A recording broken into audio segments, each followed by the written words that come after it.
L'agent Franck Morel n'avait jamais douté de sa place dans le monde. Il était la loi. Pas seulement un simple rouage du système, mais celui qui faisait régner l'ordre à sa manière. Dans son uniforme bleu nuit, le ceinturon bien serré, son arme toujours à portée de main, il marchait avec l'assurance de ceux qui se croient invincibles. Il connaissait chaque rue, chaque ruelle, chaque recoin sombre où il pouvait imposer son autorité sans que personne ne remette en question ses méthodes. Il n'avait jamais eu besoin de hausser le ton pour être obéi. Il savait que son regard suffisait. Ce regard froid, perçant, qui transperçait les âmes et instillait la peur dans le cœur de ceux qui croisaient son chemin. Il aimait cette sensation. Cette supériorité implicite qui faisait baisser les yeux et accélérer les pas.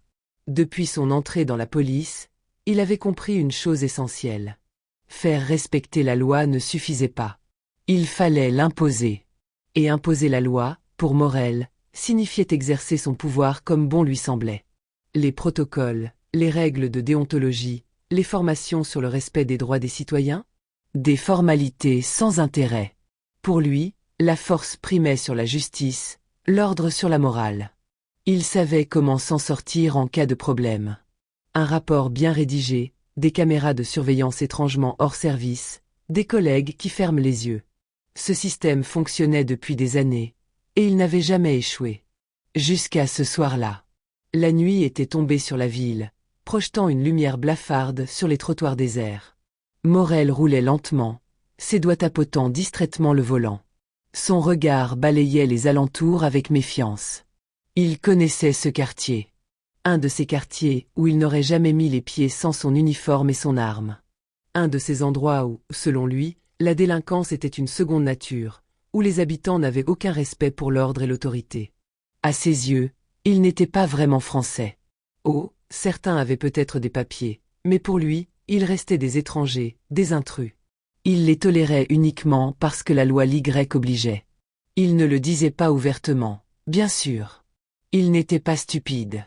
Il savait que dans le monde d'aujourd'hui, il fallait camoufler ses pensées, les déguiser sous des prétextes acceptables. Mais à l'intérieur, il en était convaincu. Ces gens n'étaient pas comme lui. Alors, quand il aperçut une silhouette féminine s'approchant d'une voiture de luxe, son instinct s'éveilla immédiatement. Quelque chose ne collait pas. Une femme noire, bien habillée, marchant d'un pas assuré vers une berline dernier cri? Pas ici. Pas dans ce quartier. Il fronça les sourcils. Soit elle était avec quelqu'un, soit elle préparait quelque chose de louche. Sans réfléchir, il activa les gyrophares et fit crisser les pneus en s'arrêtant brusquement à quelques mètres d'elle. Le bruit déchira le silence de la rue. Elle ne sursauta même pas. Morel descendit lentement de son véhicule, ajustant sa ceinture comme un guerrier ajusterait son armure avant le combat.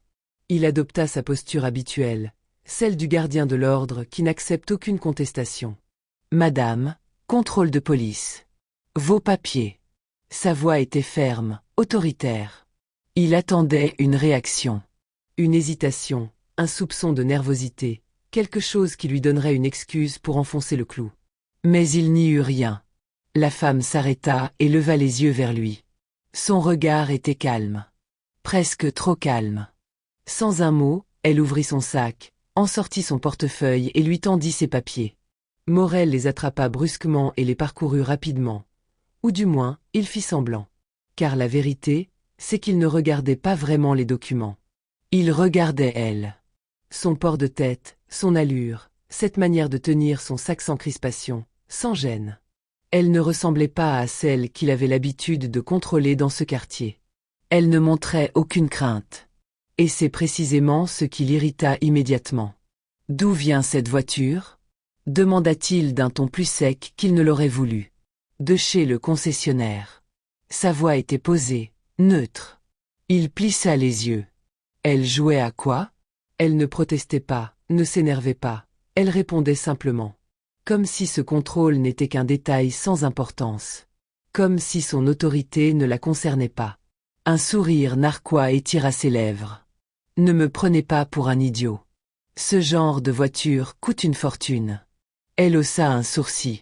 Et le sang de Morel bouillait dans ses veines, une colère noire et sourde qui ne demandait qu'à exploser. Il était habitué à être celui qui dominait, celui qui imposait le respect. Il n'avait jamais eu à faire face à un défi de cette nature. Mais cette femme, cet inconnu qui se tenait devant lui, ne lui permettait pas de se cacher derrière sa fierté d'agent de police. Elle le défiait. Ce ton, calme, mesuré, presque détaché. Elle ne lui avait pas montré la moindre faiblesse. Il y avait une assurance inébranlable dans sa posture, un sang-froid presque provocateur. Chaque mot qu'elle prononçait était comme une gifle à son autorité. Ce n'était pas seulement une question de respect, mais de dominance. Elle osait le remettre en question sans trembler. Les paroles de Morel avaient été prononcées sur un coup de tête, une impulsion de frustration qu'il ne parvenait pas à contrôler. Il était en train de perdre le contrôle, et cela le mettait hors de lui. Il n'avait pas l'habitude de voir les autres lui tenir tête de cette manière. Quand il disait « écoutez-moi bien », il s'attendait à être obéi, à ce que les gens se soumettent sans discuter. Mais elle lui résistait. « Vous avez un mandat ?» Le simple fait qu'elle pose cette question, qui remettait en doute la légitimité de son autorité, le fit exploser. C'était trop. Il n'avait pas besoin de mandat, pas dans sa tête. Il était la loi sur ses rues, et si elle refusait de comprendre cela, il allait le lui montrer de la manière la plus brutale qui soit. Il leva la main sans réfléchir, sans mesurer les conséquences de son geste. Un instant, il se sentit invincible, comme une main de fer frappant un objet fragile. La gifle qui lui asséna résonna dans la rue, un claquement sec et brutal, qui fit vibrer l'air autour d'eux. Plus fort qu'il ne l'avait prévu. Il attendait une réaction, quelque chose de prévisible. Un cri de douleur, un geste de surprise, ou mieux encore, des larmes de soumission. Tout ce qu'il ne recevait jamais d'ordinaire. Mais ce qu'il vit dans ses yeux, ce regard froid et implacable, le figea sur place. Elle ne bougea pas. Elle ne fléchit pas. Elle posa sa main sur sa joue avec une lenteur presque calculée, comme si ce geste n'était qu'une formalité. Puis, elle le fixa, ses yeux sombres plongés dans les siens. Il sentit son regard comme une brûlure, une épreuve qu'il n'avait jamais dû affronter. Ce regard n'était pas rempli de douleur, ni même de peur. Non. Ce regard était un défi pur. Pour la première fois, Morel se sentit vulnérable. Il ne savait pas comment réagir. Il avait cru qu'il dominait la situation, qu'il pourrait l'intimider, mais la vérité était tout autre. Elle était en contrôle. Elle ne cherchait même pas à se défendre. Elle lui montrait qu'elle ne le craignait pas. Puis, dans un calme effrayant, elle sortit son téléphone. L'écran illumina brièvement son visage. Elle composa un numéro, sans la moindre précipitation, sans l'ombre d'une panique. Un sourire presque invisible traversa ses lèvres, comme si ce qui venait de se passer n'était qu'un détail insignifiant dans la grande scène qu'elle contrôlait. « Oui, c'est moi. Envoyez une unité immédiatement. » L'intonation de sa voix, parfaite, autoritaire, le laissa sans voix. Envoyer une unité? Mais qui était-elle pour ordonner cela? À qui pouvait-elle bien parler ainsi? Et pourquoi le nom de unité semblait-il si familier? Plus il réfléchissait, plus son cœur se serrait. Il venait de gifler cette femme, et il n'avait aucune idée de qui elle était vraiment. Il se sentait soudainement comme un pion sur un échiquier, déplacé sans même qu'il ne comprenne pourquoi. La voiture noire apparut au bout de quelques minutes. Elle roula lentement, presque trop lentement, comme pour prolonger le supplice de Morel. Les portes s'ouvrirent une à une, et 3 hommes en costumes impeccables descendirent, leur démarche assurée, leur regard furtif mais déterminé. Ces hommes ne ressemblaient pas à des officiers de terrain. Ils étaient trop bien habillés, trop élégants pour être des policiers ordinaires. Il y avait quelque chose de très officiel dans leur présence, quelque chose qui donnait à leur arrivée l'air d'une mise en scène minutieusement préparée. L'un d'eux s'avança, d'un pas mesuré, mais respectueux. Lorsqu'il arriva près de la femme, il la salua avec une déférence évidente. « Madame la directrice, tout va bien ?» La simple phrase fit éclater le dernier vestige d'illusion de Morel. Son esprit, déjà fragilisé par la situation, sembla se figer en un instant de choc pur. « Directrice !» Le mot résonna dans sa tête comme un coup de tonnerre. Un bruit sourd qui fit vaciller son équilibre. « Directrice ? Mais, cette femme était une directrice ? » Avant même qu'il ne puisse réagir, elle s'avança lentement, posant un regard perçant sur lui. Il eut un malaise profond, un sentiment étrange qui lui coupait presque le souffle. Elle n'avait pas encore parlé, mais il savait ce qui allait suivre. Il savait, au fond de lui, qu'il venait de commettre une erreur fatale. Permettez-moi de me présenter correctement. Agent Morel. Sa voix, douce mais ferme, brisa le silence. Je suis Myriam Diallo, nouvelle chef des affaires internes. Le silence qui suivit semblait durer une éternité. Le vent soufflait légèrement, emportant avec lui une poussière invisible qui se glissait sous les vêtements de Morel. La température semblait avoir chuté, et un frisson glacé parcourut son dos. Il venait de gifler sa supérieure directe. Les conséquences de ce geste, jusqu'alors inconscientes, se déployaient dans l'esprit de Morel avec la rapidité d'une déflagration. Il ne pouvait pas revenir en arrière. Il avait franchi une ligne qu'il ne pouvait plus effacer.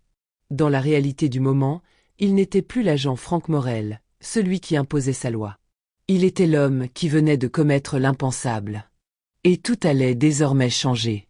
Le lendemain matin, la rumeur se répandit comme une traînée de poudre dans les couloirs du commissariat. Le nom de Franck Morel flottait dans l'air, murmuré dans des conversations à voix basse, échangé dans des regards furtifs. Il n'était plus l'agent craint, celui dont la présence imposait le respect. Aujourd'hui, il n'était plus qu'un exemple. Certains se permettaient de sourire, moqueurs ou soulagés de voir tomber un tyran. Mais d'autres gardaient le silence, le visage impassible, conscients que ce qui arrivait à Morel pouvait arriver à n'importe lequel d'entre eux. Cette suspension n'était pas un simple incident isolé. Elle était un avertissement. Dans son bureau, Myriam Diallo restait implacable. Son regard, habituellement calme, était désormais empreint d'une concentration intense. Elle sirotait son café, contemplant les dossiers qui s'empilaient devant elle, un à un. Elle n'avait pas besoin de se hâter. Chaque étape devait être exécutée avec une précision implacable. Elle savait que ce n'était que le début d'un travail plus vaste. Son téléphone vibra. Notification. Elle décrocha l'appareil, une lueur de curiosité dans les yeux. Le dossier Morel est prêt, madame. On a trouvé des choses intéressantes. Le ton de l'officier était neutre, mais Myriam n'en avait que faire des formalités. Ce qu'il venait de dire avait suffi à attiser son intérêt. Elle ouvrit le fichier et plongea dans les premières lignes. Ses yeux parcouraient les mots, les phrases s'enchaînant, chacune plus accablante que la précédente. Violence injustifiée. Abus de pouvoir. Propos racistes étouffés par la hiérarchie. Chaque élément du dossier confirmait ce qu'elle avait suspecté depuis le début. Franck Morel n'était pas un cas isolé. Il faisait partie d'un système plus vaste, un système qui avait longtemps été autorisé à flirter avec l'impunité. Et elle, Myriam, était déterminée à le détruire. Elle ferma les yeux un instant, son esprit errant. Combien d'autres avaient subi ce qu'elle avait vécu? Combien d'autres étaient passés sous le radar, ignorés, minimisés, et victimes de ceux qui se croyaient au-dessus des lois? Cette pensée lui brûlait le cœur, et elle savait que ce n'était pas une simple question de justice pour elle, mais un combat personnel. Elle avait vu, ressenti, la douleur du système qu'elle entendait réparer. Elle décrocha le téléphone sans perdre de temps. La résolution était ferme, sans hésitation. Ouvrez une enquête officielle. Fouillez tout. L'étau se resserrait. Pour Morel, il n'y avait plus d'échappatoire. Quelques semaines passèrent, et le jour tant redouté arriva. L'entretien disciplinaire. Morel, abattu, se présenta dans la salle, comprenant déjà que son destin était scellé. Tout en lui était figé dans une acceptation silencieuse. Il n'y avait plus de place pour les illusions. La défaite le regardait en face, sans pitié. Il se retrouva face à Myriam et à un comité d'officiers supérieurs. Le regard des autres était froid, professionnel, détaché. Mais Myriam, elle, le scrutait intensément. Elle ne voyait pas simplement un policier en échec. Elle voyait un homme qui avait franchi des limites, un homme qui lui fallait démanteler, une institution à elle seule. J.E. Je ne savais pas qui vous étiez. Les mots de Morel étaient ceux d'un homme acculé, d'un prédateur piégé dans sa propre arrogance. Myriam le fixa sans bouger. Elle n'était pas là pour être conciliatrice. Et si j'avais été une autre femme? Une femme sans pouvoir? Vous auriez agi différemment? Le silence qui suivit son interrogation était lourd, oppressant. Plus que la question, c'était le regard qu'elle lui lança qui le terrifiait. Il baissa les yeux, incapable de soutenir cette pression. Il avait perdu tout pouvoir sur cette situation, et chaque fibre de son être lui criait qu'il n'avait plus le choix. Myriam, avec calme, prit un dossier posé sur la table et le fit glisser lentement devant lui. « Vous avez abusé de votre pouvoir trop longtemps, agent Morel. » Sa voix, mesurée, résonnait dans la pièce. « Vous avez cru que votre badge vous protégeait de tout. » Le dossier s'ouvrit sous ses doigts, mais elle ne prit pas la peine de le parcourir. Elle savait que tout était là, noir sur blanc. Ce n'était plus une question de preuve. Il savait, elle savait. C'était une question de justice. Elle ferma le dossier avec une décision implacable. La salle, l'espace autour d'eux, semblaient se resserrer. Elle ne prononça pas un mot de plus. C'est terminé. Le verdict était tombé, aussi froid et rapide qu'un coup près. Franck Morel avait été officiellement renvoyé. Son nom disparaîtrait des registres, effacé comme une erreur. Mais la leçon qu'il avait apprise, elle, resterait gravée dans l'histoire. Ce n'était pas un simple règlement de compte. C'était un message, clair et net. Quelques mois plus tard, une réforme essentielle fut lancée au sein du département de police, sous l'impulsion de Myriam Diallo. Elle ne comptait pas se limiter à un seul cas. Le système était rotant jusqu'à sa base, et elle était prête à tout pour l'éradiquer. Elle traquait les abus, débusquait les injustices, imposant une politique de transparence totale. Il n'y avait plus de place pour l'opacité, ni pour les abus. La machine, grippée depuis trop longtemps, était désormais réparée. Le nom de Morel, autrefois craint et respecté, disparut des registres. Mais la marque de son échec, de son arrogance, allait devenir un symbole. Un symbole pour tous ceux qui croyaient encore que leur pouvoir était absolu. Personne n'est intouchable. Et la preuve en était faite.